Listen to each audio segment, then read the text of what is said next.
Okay, so now it's the camera is rolling, so we will begin.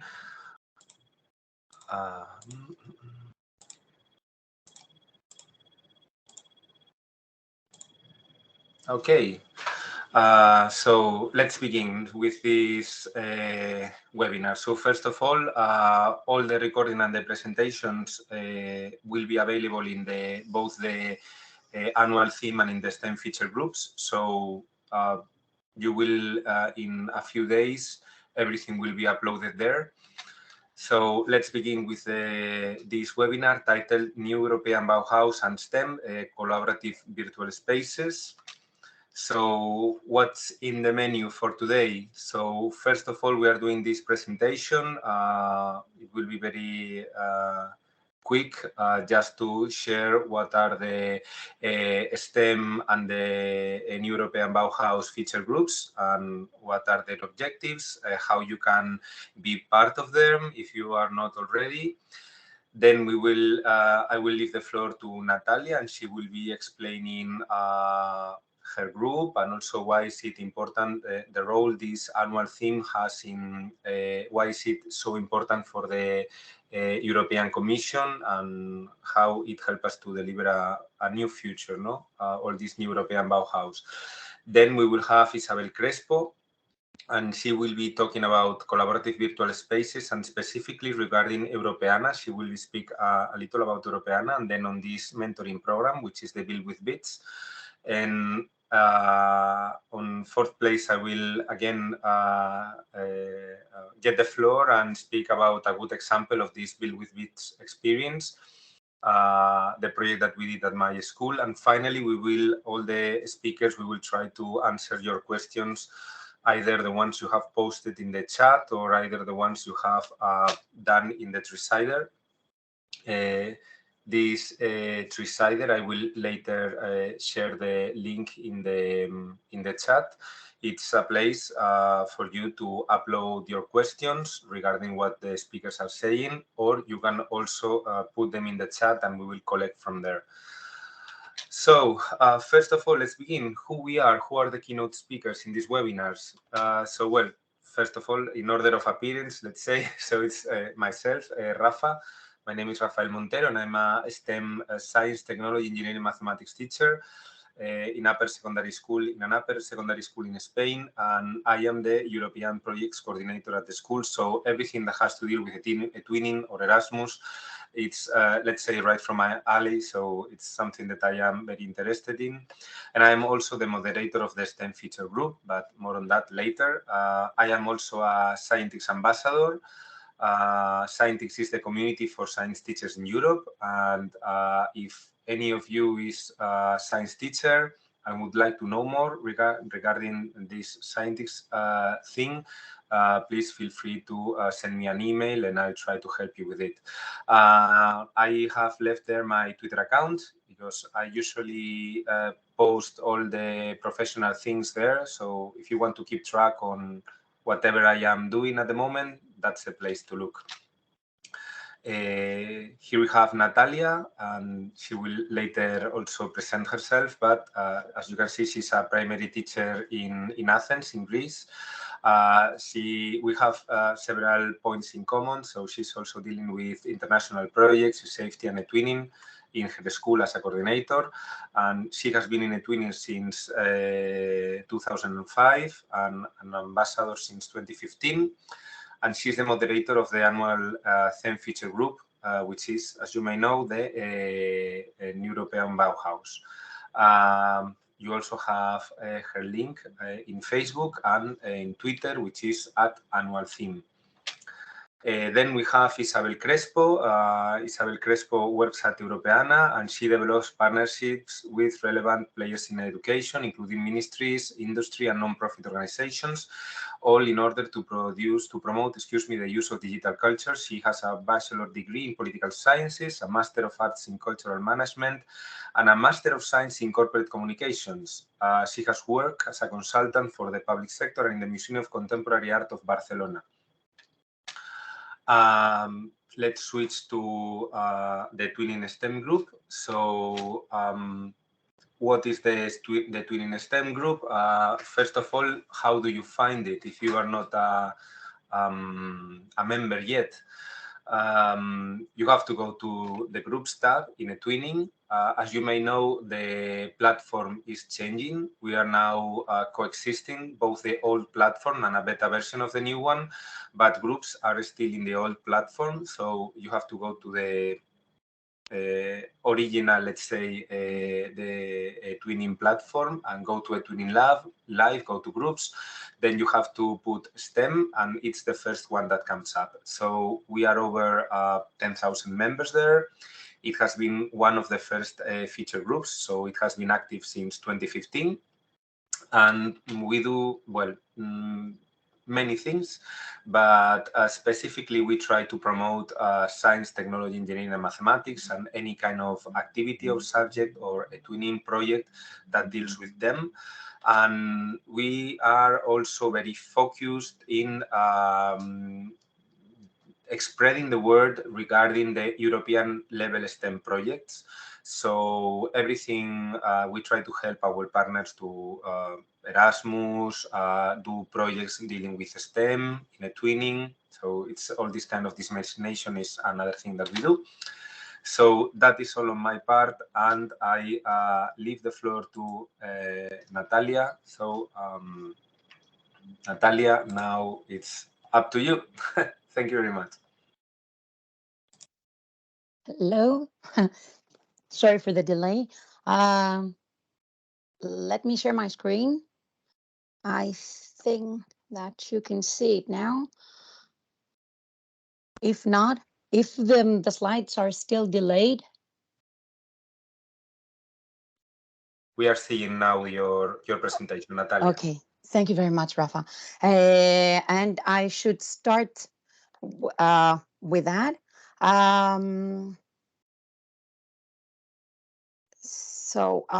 First of all, I would like something went wrong with the presentation. First of all, I would like to thank Rafa for all the hard work that he has done for this webinar, and also the CSS for the support. Now, I'm Natalia, and I'm the moderator of the new European Bauhaus eTwinning featured group. And what I'm going to do today with you, what I'm going to share, first of all, I'll show you around the group space so that you know where to find what. Second, I'll explain what the new European Bauhaus is and why it is important for schools and eTwinning. Third, I'll share some examples of collaborative virtual spaces that my twinning partners and I have used and found appropriate for all subjects, for STEM, but also for other subjects as well. So here you can see the full title of the group, Our Future Beautiful Sustainable Together Schools, and the new European Bauhaus is an eTwinning featured group where you have the chance to explore the eTwinning annual theme of our beautiful sustainable future together.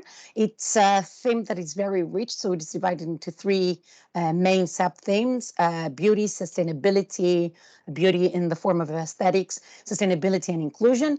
And this means that there are a lot of resources and materials for teaching and learning, which we're going to share in the group.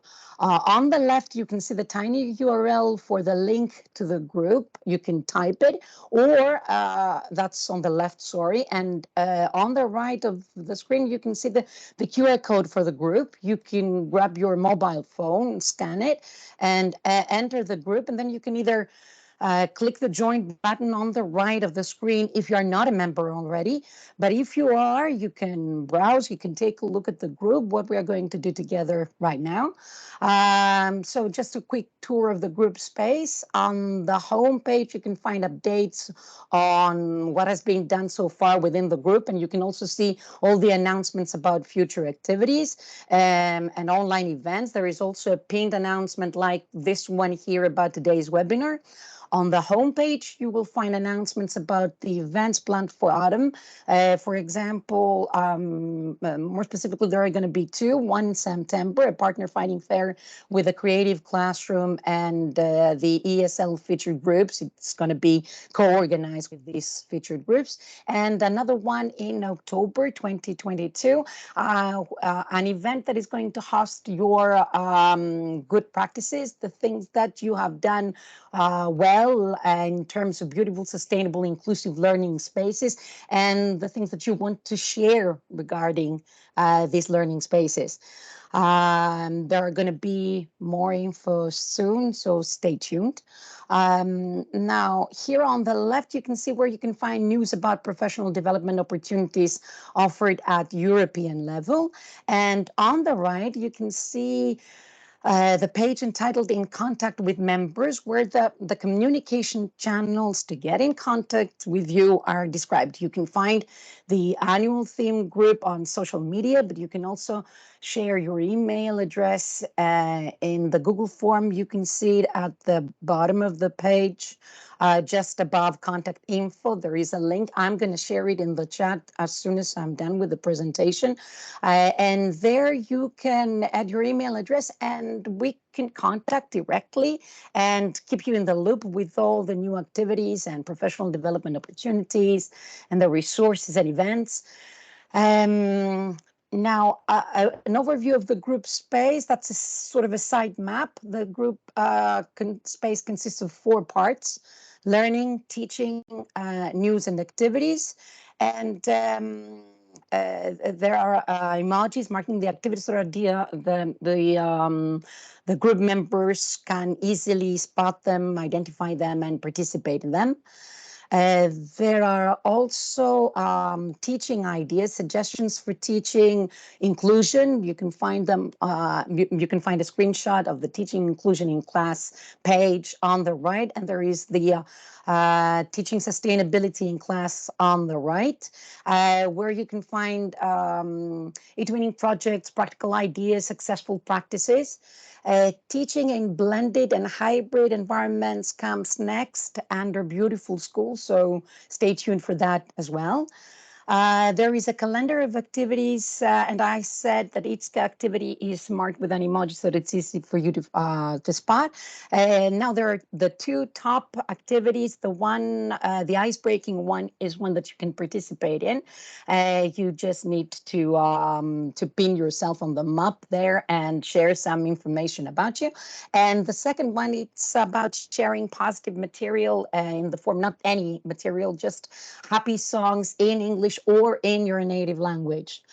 There are also mini modules for learning. The group space is structured around 4 main categories, as I've already mentioned. There is learning, teaching suggestions, news, and activities. When it comes to learning, the concept is for us to provide you with input, as much input as possible on new and innovative methods, pedagogies, ideas that are in trend in the education world today, but they also have a realistic connection to the eTwinners teaching situation. So we also want to be able, we want you to be able to access this information easily. And this is the reason why the input comes in what we call them in bite-sized chunks, in small pieces, in mini modules. And this input is arranged on the page in a visually appealing and user-friendly way, or at least we'd like to think we have done it. So it's easy for you to get everything at a glance. For example, the European Bauhaus is explained in 3 quick reads. Here you can see 2 of them. And this is the third one, an infographic. We are going to take a closer look at it in a minute. Let's take a look at the European Bauhaus and how it started.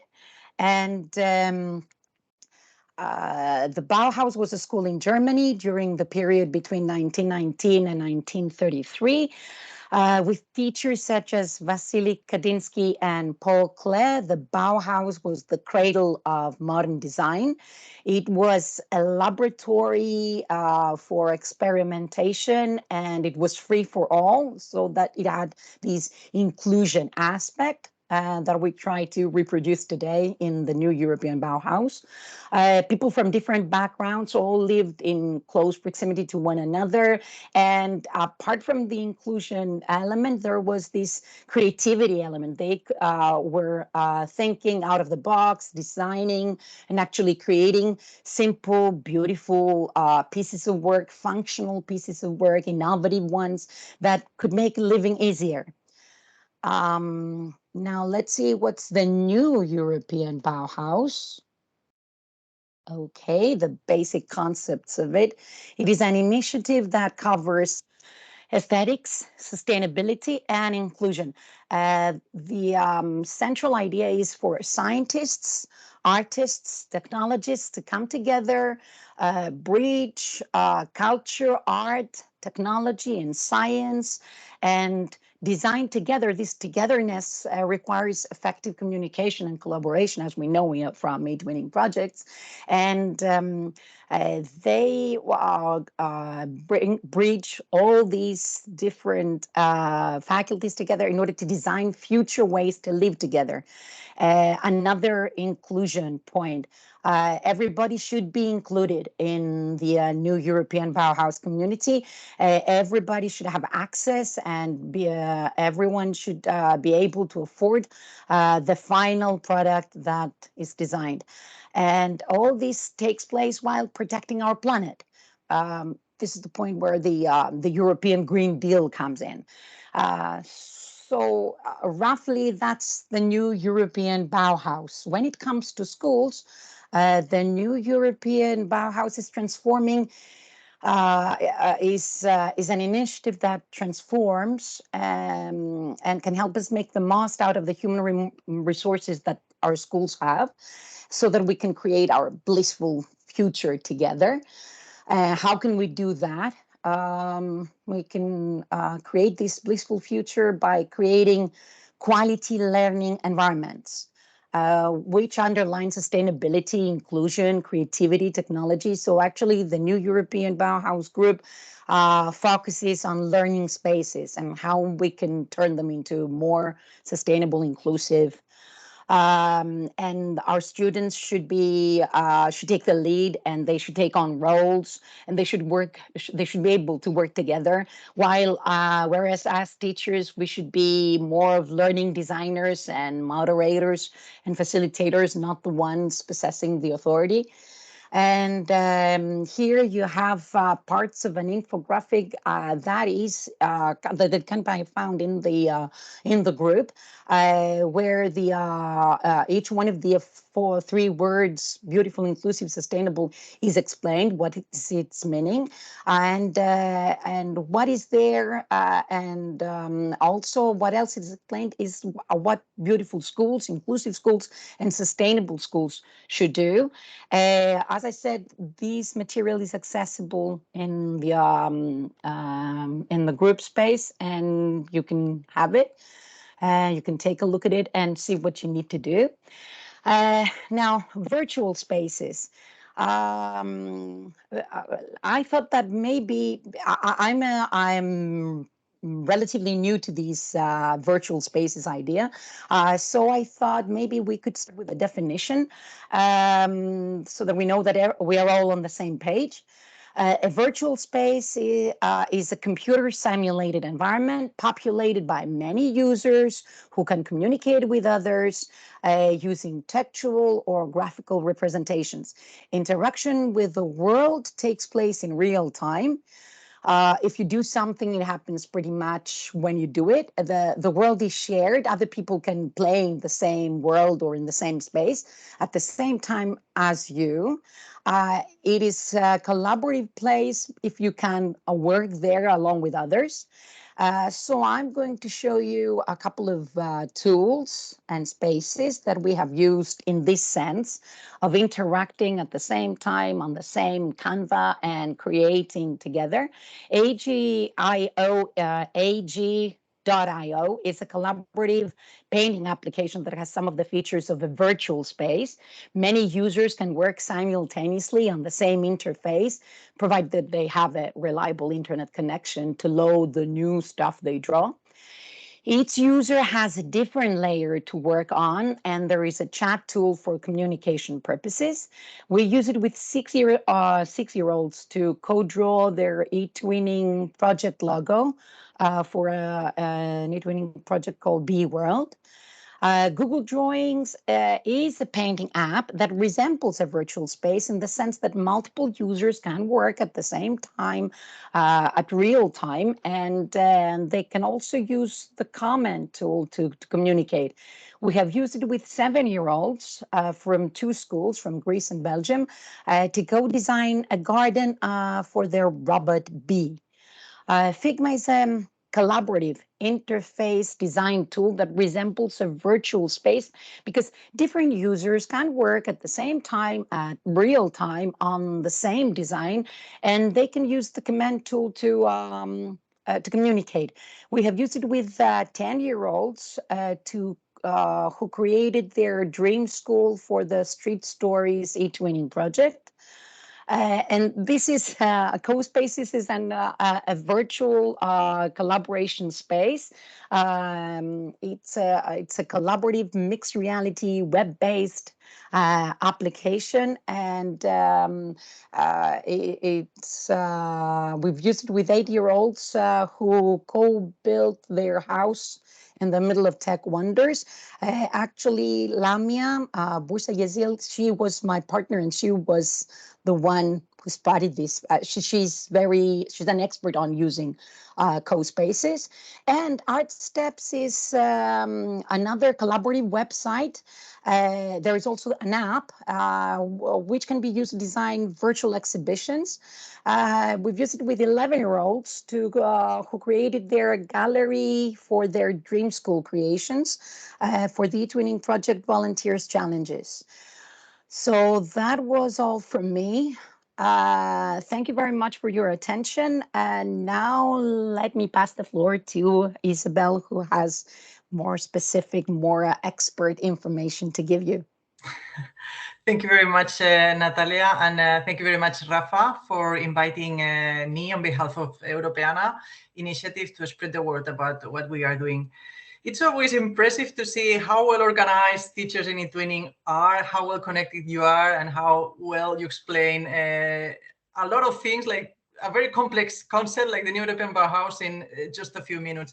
So let me share my screen because I would like to talk to you about a few things. Okay, I hope that you are watching the complete presentation. Otherwise, please let me know. So I've been introduced. My name is Isabel Crespo. I'm the one coordinating the activities for education in the Europeana initiative, the Europeana project. So let me tell you a little bit what Europeana is. It might be familiar for some of you, but I guess for the majority, this is something new, and this will be the first time that you hear about Europeana. So Europeana is an initiative of the European Union, financially and politically supported by the European Commission since 2008. It's relatively new. And what we do, very encapsulated and in a nutshell, is to make easy for people the use of digital cultural heritage for different purposes, for research, for creative industries, for just pleasure and entertainment, but also for education. So all these faces you see here is the Europeana staff members. We come from 20 different nationalities, all from mainly Europe, but other parts of the world. And we are based in the Netherlands, in The Hague. This is where the Europeana Foundation that runs the core services of Europeana is based.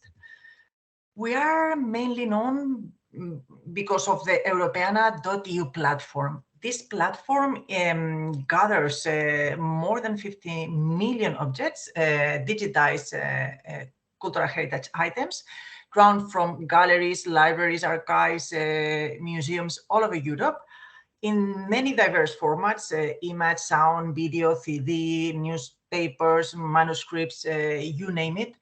But the most important aspect is that at around half of those millions have open licenses, public domain or Creative Commons, which facilitates the reuse, the creative reuse, educational reuse of these materials.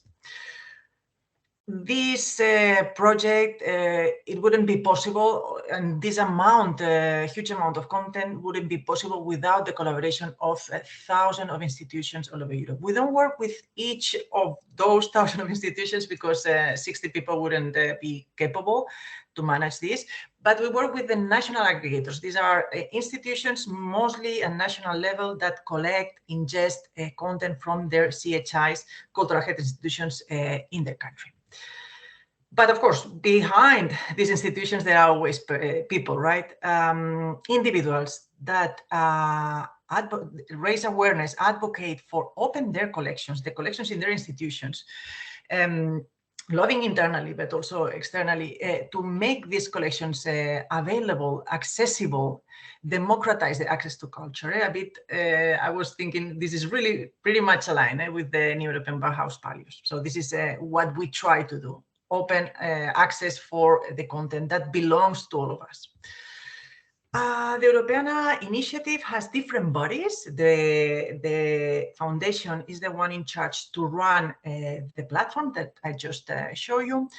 But there's these individuals, these people representing the sector, the cultural heritage sector, are organized, but also other professionals. You will see, like educators, researchers, are organized in the Europeana Network Association. We have more than 3,000 individuals. It's free of charge to join, and the benefits are multiple. You can meet your peers. We have different communities. In order to activate the participation of those professionals, we try to work in communities or special interest groups. The same way you have eTwinning different groups, it was relatively similar in Europeana. So we have, for those interested in communication, on impact, in education, for instance, copyright, tech, and so on.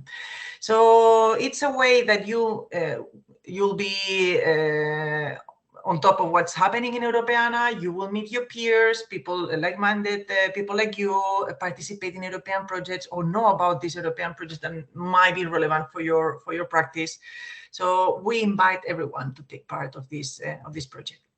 So for those professionals, we've seen the Europeana.eu. This is for the end users. Anybody can access and get the content they are looking for. But for professionals, we have the pro.europeana.eu. In here, you can find guidelines, frameworks, how to access this community, these different communities, professional development opportunities, always open and free for our associates and other people that they don't really belong, but it's always open and for free. So let me quickly tell you, we cover many different domains, as mentioned, research, creative industries, but we work also quite intensively in education. What do we do? Let me tell you that we try to be aligned with the digital education plan. So for us, we really believe that digital education content and training in digital skills, including digital teaching methods, will be essential for staff, no question about that. And what we try to contribute to a trusted digital education ecosystem by providing high quality content, designing user-friendly tools with partners, and implementing learner-centered approaches in all the services activities we do in regards to education. As you can imagine, this is a project constantly updating, improving data. So the amount of items is regularly increasing. This is an endless source of knowledge. So that's why we want to bring all these materials to every student, every educator, every school all over Europe. To make that happen, we work with different kind of partners, obvious ones, ministries of education, but also with associations and networks, non-profits that they work at pan-European level, eTwinning, and also with the industry, software developers, entrepreneurs, startups that they are using our content to design new services and products for education. But let's talk about the Build with Bits. Europeana does many different activities and we cover many different services with the partners you just seen in education. But I would like to tell you a bit more about one specific activity we ran last year, and that's particularly relevant for the topic of today, the Build with Bits. So this is a mentoring program for educators, an educational challenge for the students, with the idea of helping them to design immersive space. In that case, we used Mozilla Hubs, the Mozilla Hubs technology. This wasn't extremely relevant. It was in the sense that it's an open source, it's an open access platform, so it aligns a bit with the philosophy and mindset of Europeana. So the idea was to help students and teachers to design an immersive space based in the values of the new European Bauhaus that Natalia explained brilliantly. Inclusivity, diversity, togetherness. So we created a team for a general coordination represented by the Macedonia studio. This is a studio of a mixed, like a mini all Bauhaus working together. We have engineers, designers, fine art experts. So this studio helped us to design, to shape the idea of the Build with Beats jointly with me.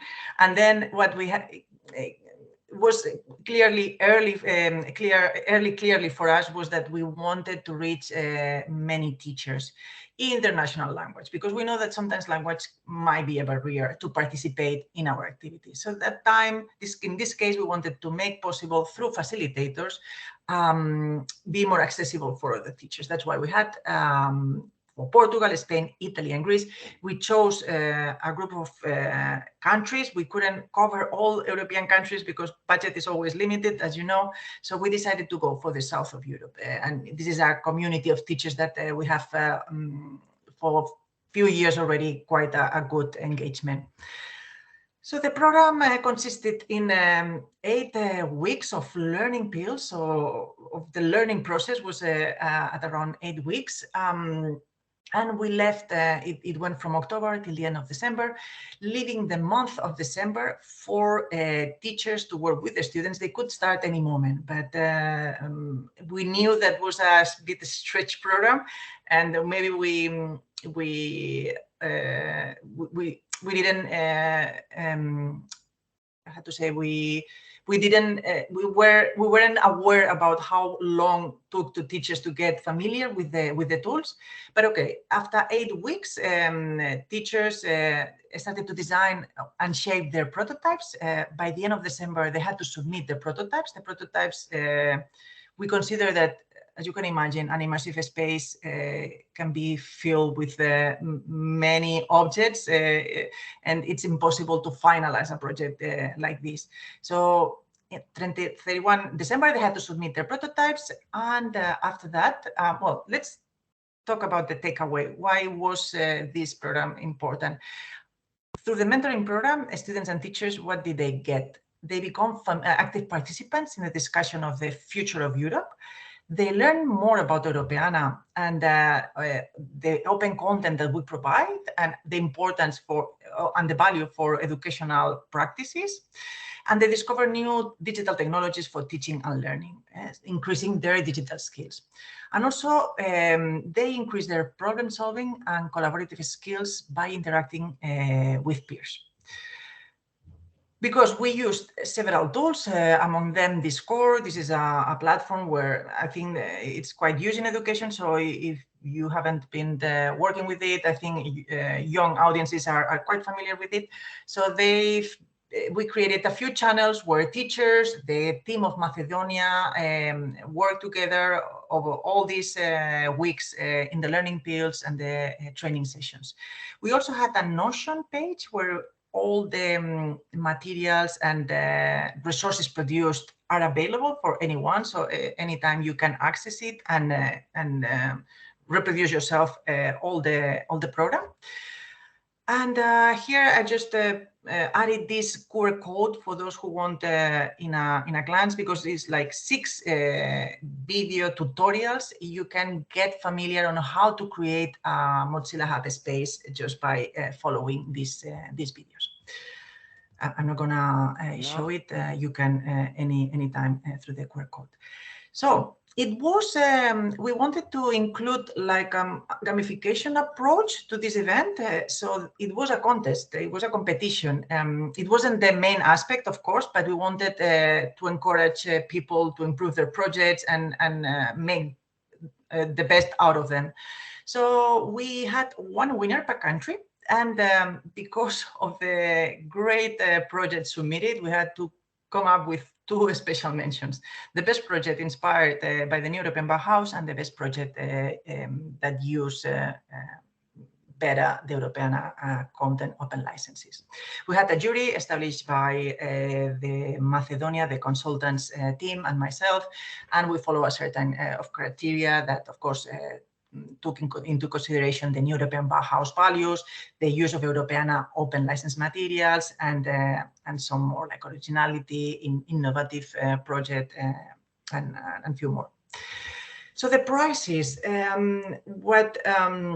we offer a masterclass with experts on this subject and immersive technologies to tell them how to explore further the use of those spaces to keep them alive, because we didn't want you create a space and this is the dead end. No, this is a space that can be sustained and can be used in many different ways by your students in collaboration with other projects and other schools, to make concerts online where parents and teachers and students can gather together. So we gave them for 1.5 hours a lot of tips and a lot of ideas to go on with these projects, and to not feel that this was a end project and this was it. Besides the masterclass, we also offered an interview and promotion on social media in the educational channels, but also the general channels of Europeana. The impact numbers of the event was quite impressive for ourselves, because we had 26 educators and 15 projects submitted at the end of the project. In 31 December, we had 15 projects submitted, which normally we know that the drop-offs at that time of the year can be very substantial, but we were able to have all these projects. And for us, I think that we reached more than 500 students was something unexpected, which demonstrated in a way how engaged students are with this kind of technologies. And for some of our participants, and Rafa will tell us more about, for teachers were hand-free, and most of the students took over the projects. I'm going to show you quickly the winners. This is for Portugal. You will see that some of them are really impressive. And very original, that they came up with the spaces from scratch. It wasn't an easy process. This we have to tell, but I think it was worth it. The learning process that teachers and students gain through the program. This will be explained in a while by Rafa. The Anatomical Open Air Museum by Luigia, the Italian winner.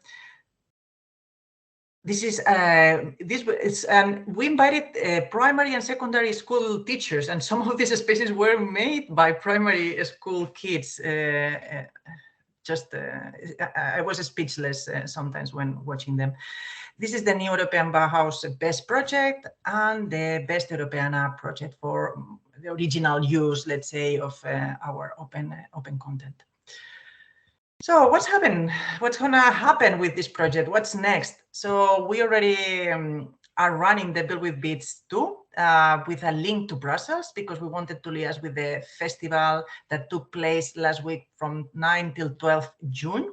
So this is a program that started last week with a kickoff event, but it will go on until the end of November, probably December. So, and it's not that it's required such a long time, it's because the kind of the main important or the different phases of the project are spread all over these months, but it's not much more hard work than the previous one.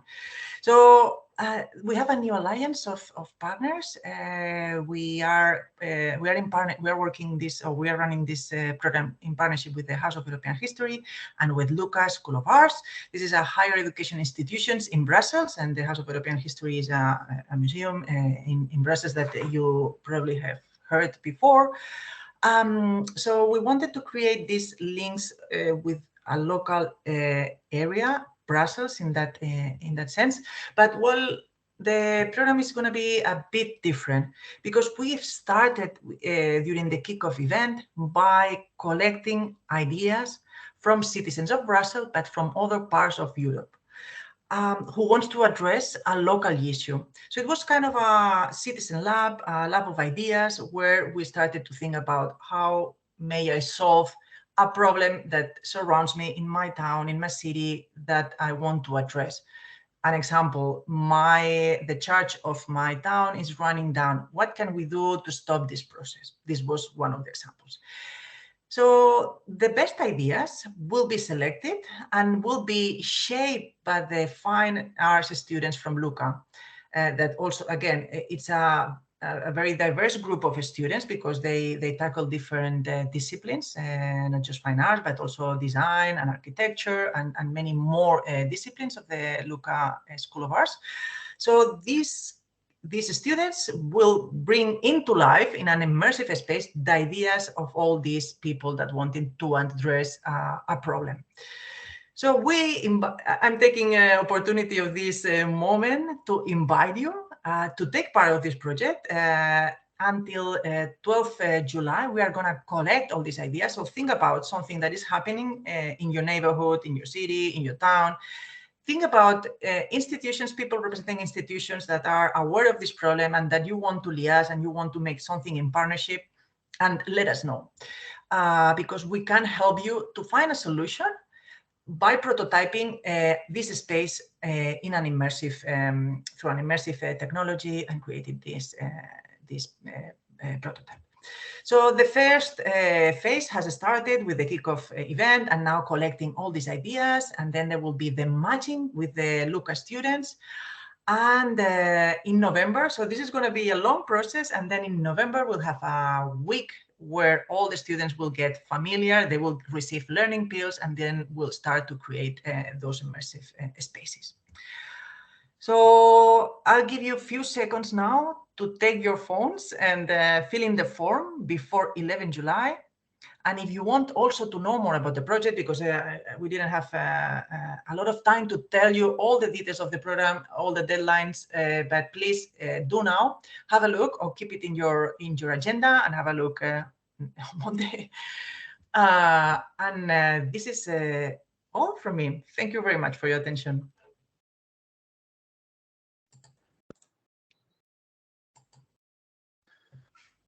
So thank you very much, Isabel. Really a very big effort with so many information, explaining Europeana, explaining Build with Bits, and also additionally this new opportunity that you have showed to all of us regarding this phase 2 of the Build with Bits. I will try to get the link from the QR code and post it in the chat later for every participant. Anyway, if anybody would like to share their ideas regarding what Isabel has just said, remember that all the presentations will be public, so you will have time later if you want to participate in this new initiative at a later moment, okay? So, well, we are going strictly on time, so the speakers are really doing their job very well. So now it's my time. I will now show how my school participated in this Build with Bits. So I will share my screen. Okay, so hopefully everything, you are now seeing everything. So if not, please let me know. So, well, my school name is Colegio Corazón de María, and from those words comes CODEMA, which is the name with which we usually refer to our school. And it's a very important year, this 2022, for our schools, because we are, it's like a century of history that we are celebrating. So the history teachers, the last year in the 2021, they came up with this idea that they had become aware of these archives that we had in our school in the basement. totally forgotten by all the teachers, with loads of pictures, school records, and many materials that were there, forgotten for all the educational community. And they wanted to somehow give some life into all this material. So we decided to do something to celebrate this 100 year of history of our school. The main part was that it was going to be an interdisciplinary project. So it was going to be done with the students 16 years old. So they were in grade 11.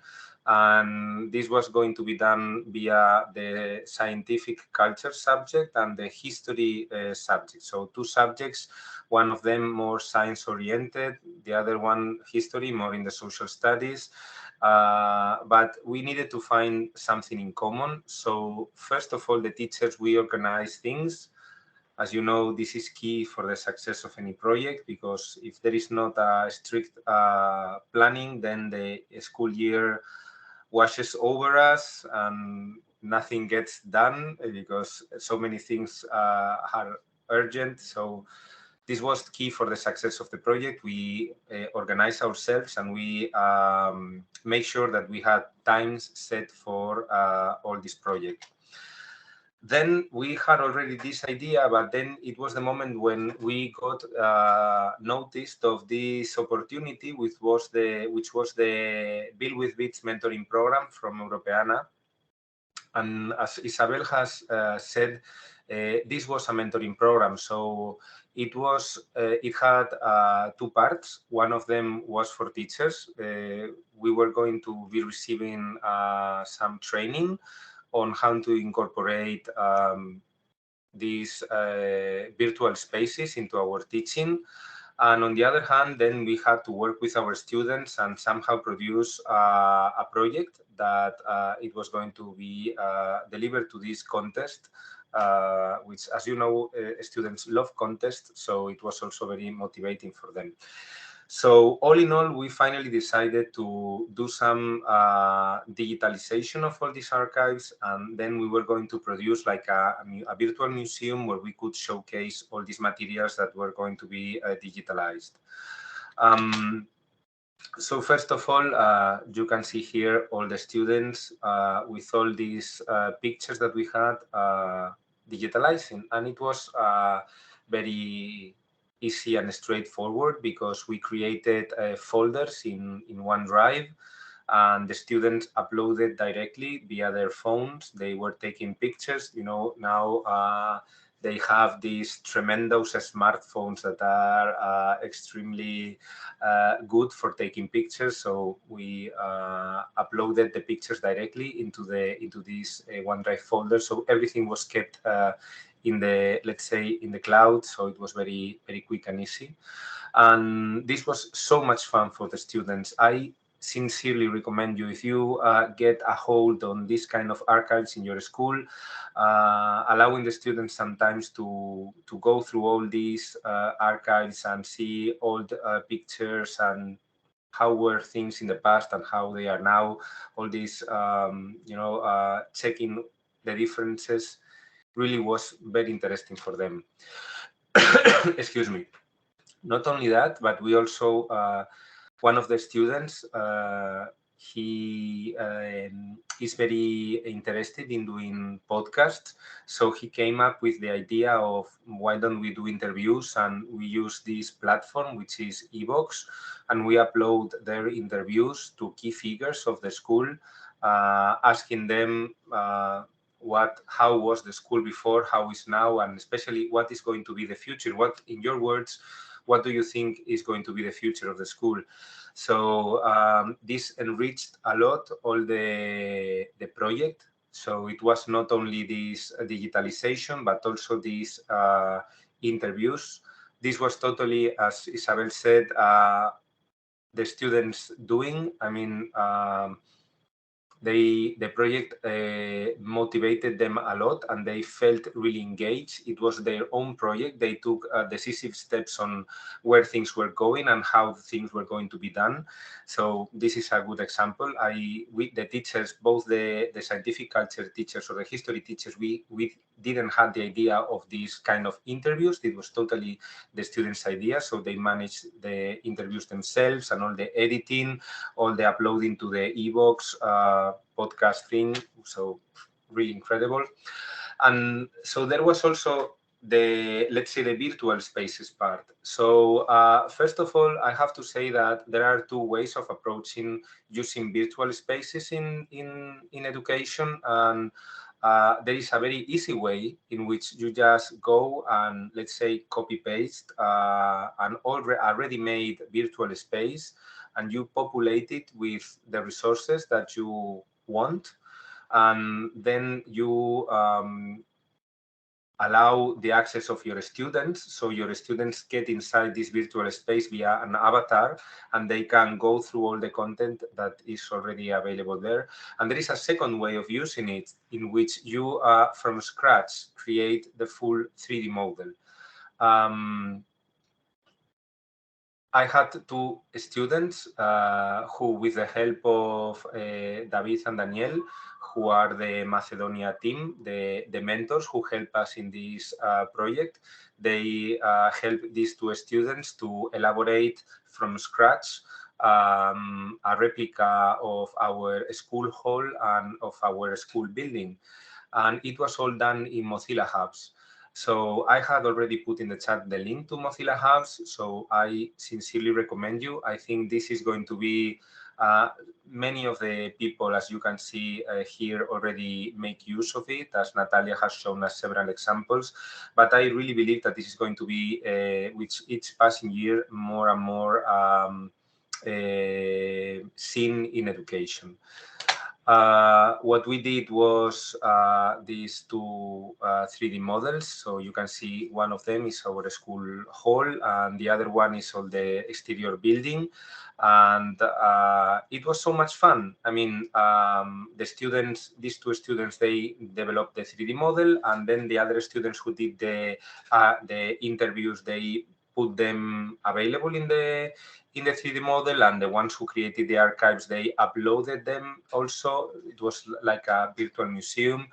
And once all the project was done, we presented it to the Build with Bits program, and we were the lucky winners from Spain. It was I think it was a very incredible work from my students. So I really think that this project praises the effort and all the engagement that they had.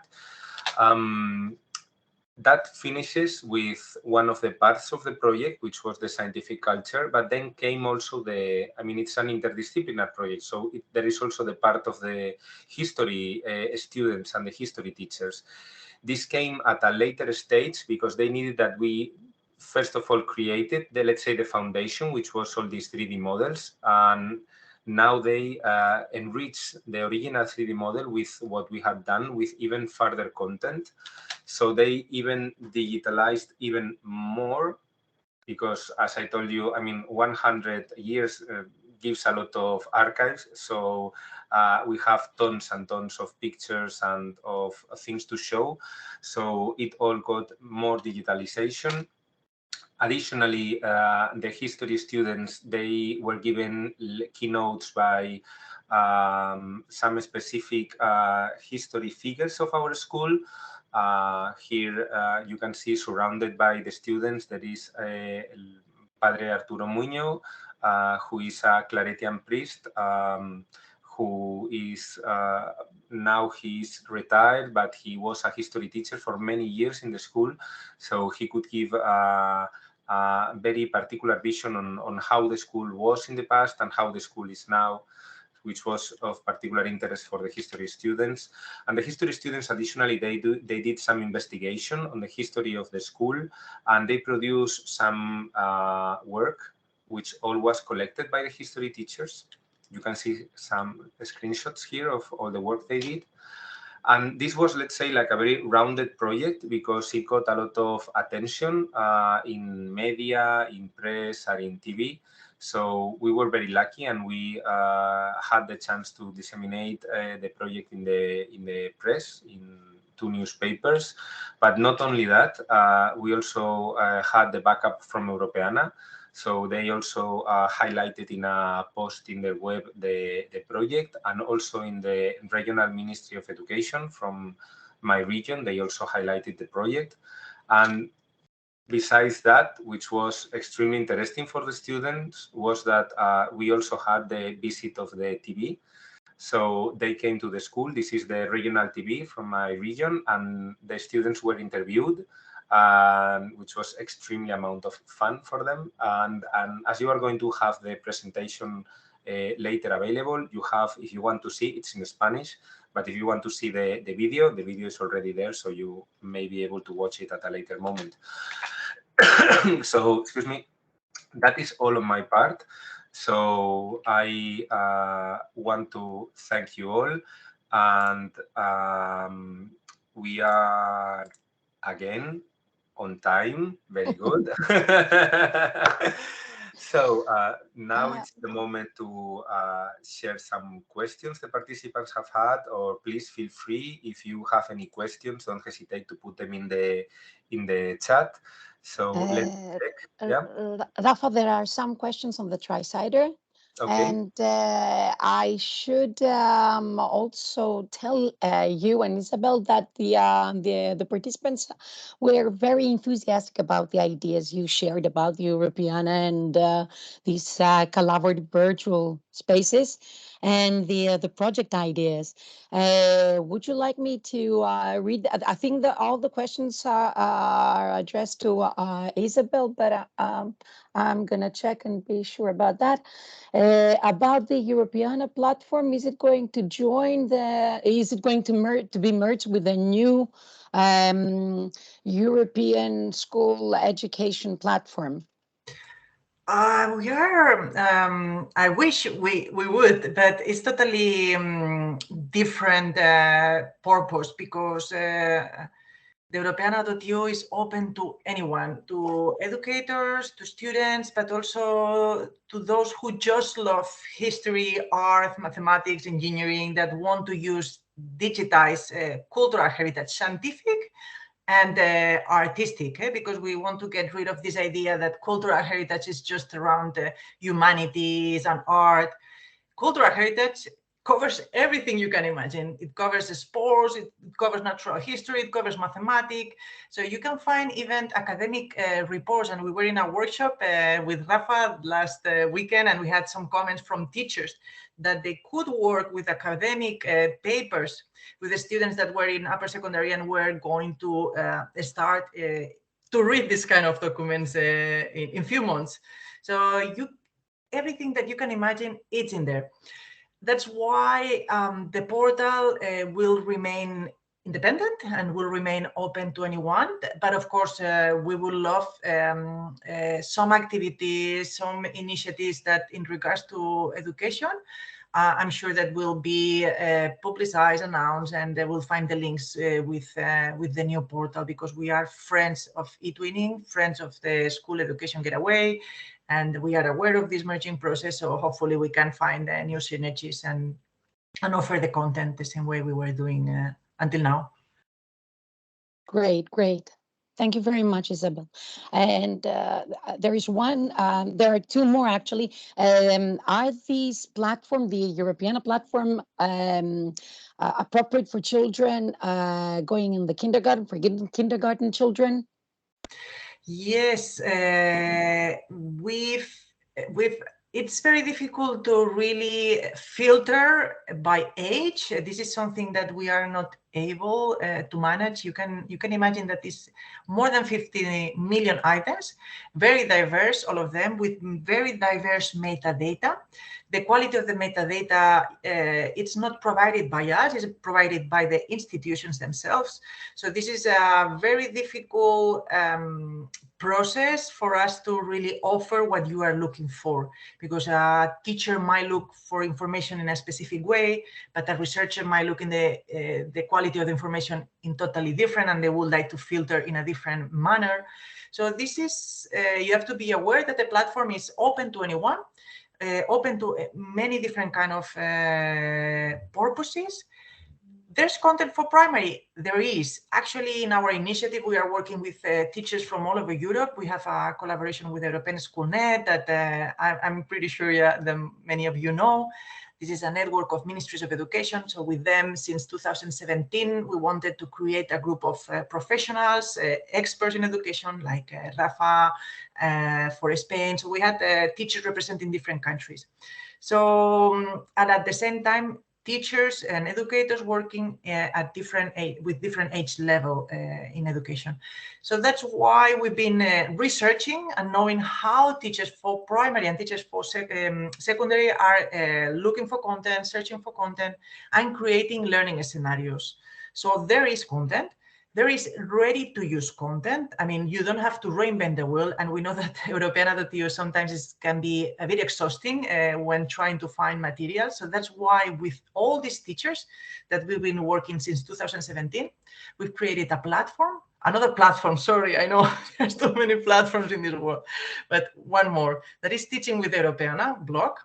But in there, I promise there's not much effort to do anymore. So you just have to, we have hundreds of learning scenarios, lesson plans that are created by different age levels, by different topics for STEM, for CLIL, for ours. So you just have to look at the filters and try to find the learning scenario that you would like to implement in your classroom, and you will find it. I'm pretty sure there's lots of them, and from them you will find for primary school kids.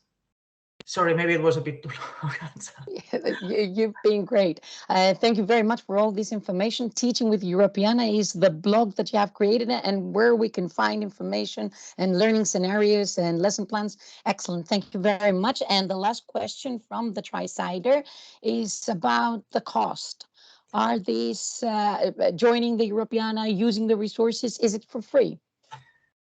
This is an initiative funded by the European Commission, which means that it's funded by all of you, by all of us. So this is open to anyone. And there's a good reason also for that, is because all this content belongs to all of us. This is content ingested by the institutions in your countries, in your towns, in your cities. And we want this content to be accessible for all of you, for your kids, for the kids that you are teaching. So this is material that belongs to all of us. That's why this is needs to be open and needs to be accessible. So there's no price, there's no any barrier to access these materials. And we try to always work with the same mindset when we create products and services. We try to work with partners that they have similar approach. That's why for the Build with Bits, we wanted to use Mozilla Hubs instead of Minecraft, though we know Minecraft offers lots of possibilities, but there's the little barrier, because it's not a high price, but the little barrier of licenses. Though sometimes we are not against specific products, because we believe about the great opportunities that Minecraft can offer. But to be consistent and to be coherent with what we do, that's why we went by using Mozilla Hubs for this project. Actually, Eva was asking about the not Europeana. That was I misunderstood because there was no mention of the tool. It's Mozilla Hubs, whether they are with a price. CoSpaces, I know for sure that it goes with a price, but there are some features that are free. I think the same should probably apply to Mozilla Hubs and the other and Art Steps as well. Rafa, do you know something different? Yeah, Mozilla Hubs is free. You can use it, and it's the one that we used in. That's why it was selected by Europeana, and it was really all the. I mean, I've used and my students Mozilla Hub, Discord, Notion. So we didn't have to pay anything. And just to a small side note to what Isabel was saying. So sometimes we teachers find a lot of difficulties in finding ready-made resources. So please go check Teaching with Europeana blog and find a new world of free goodies.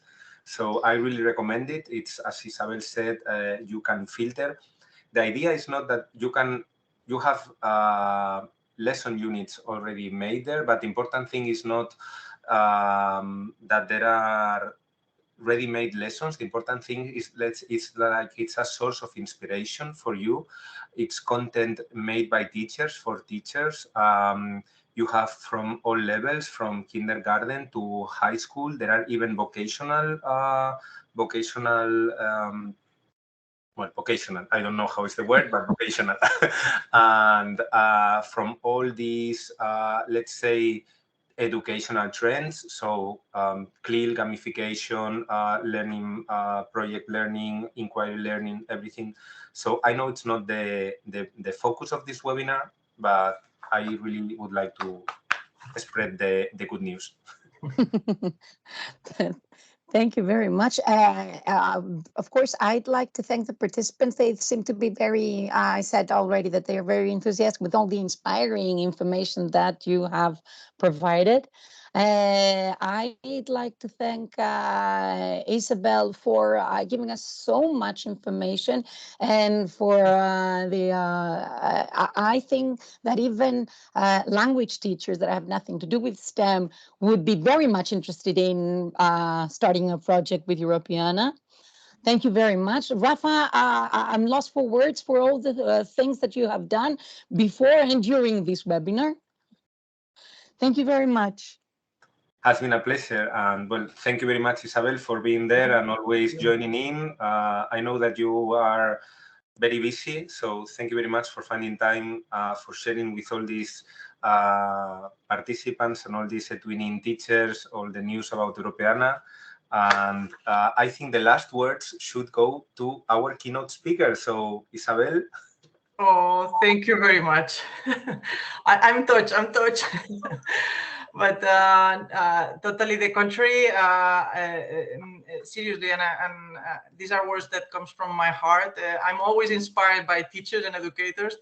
This is one of the best moments of my professional career. I work with many different kind of professionals, but working with teachers and educators is always the most impressional ideas, projects that I've been working with. So thank you very much for making possible this kind of events and share this knowledge, and all our colleagues can take profit and advantage of this. So thank you very much for organizing it, and have a nice weekend. Very important. You too. Thank you very much. Thank you, everybody. Bye. Bye.